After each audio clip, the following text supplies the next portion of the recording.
বিদ্যাজ্যোতি প্রকল্পে শুক্রবার Amtali higher secondary স্কুলের নার্সারি কক্ষে শুভ উদ্বোধন করেন বিধানসভার ডেপুটি স্পিকার রামপ্রসাদ পাল। অনুষ্ঠানে বক্তব্য রাখতে গিয়ে ডেপুটি স্পিকার বলেন, আজকে এক নতুন দিগন্তে নতুন সূর্যের উদয় হল। তিনি আরো বলেন, বিগত দিনের অনেক প্রতিভা বিদ্যালয় থেকে হারিয়ে গেছে।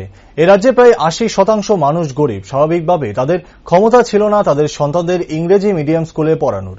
কিন্তু এই গরিব পরিবারগুলির মধ্যেও অনেক মেধাবী ছাত্রছাত্রী রয়েছে। রাজ্য সরকার সমস্ত অংশের গরিব ছাত্রছাত্রীদের পাশে থাকবে আগামী দিনে।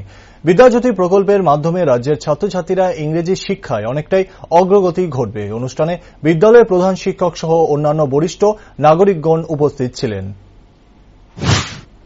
আজকে আমাদের এই আমতলী স্কুলেও সেই নতুন দিগন্ত নতুন সূর্য আজকে থেকে উদয় হচ্ছে। আজকের এই মহত্বপূর্ণ অনুষ্ঠানের এখানে মঞ্চে উপস্থিত আছেন অনেক গণ্যমান্য ব্যক্তিরা,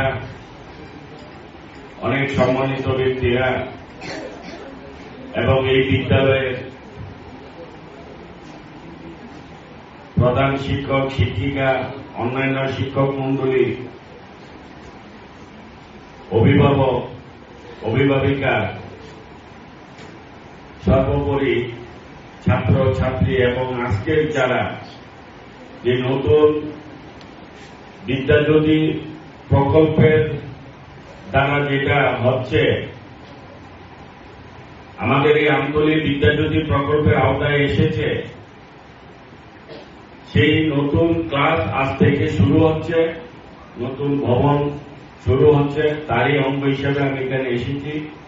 আমি সকলকে আজকের এই দিনে আমার আন্তরিক প্রীতি শুভেচ্ছা অভিনন্দন জ্ঞাপন করছি। তৎসঙ্গে আমাদের যারা ছোট ছোট শিশুরা, তাদেরকে আমার স্নেহ ভালোবাসা আদর জানাচ্ছি।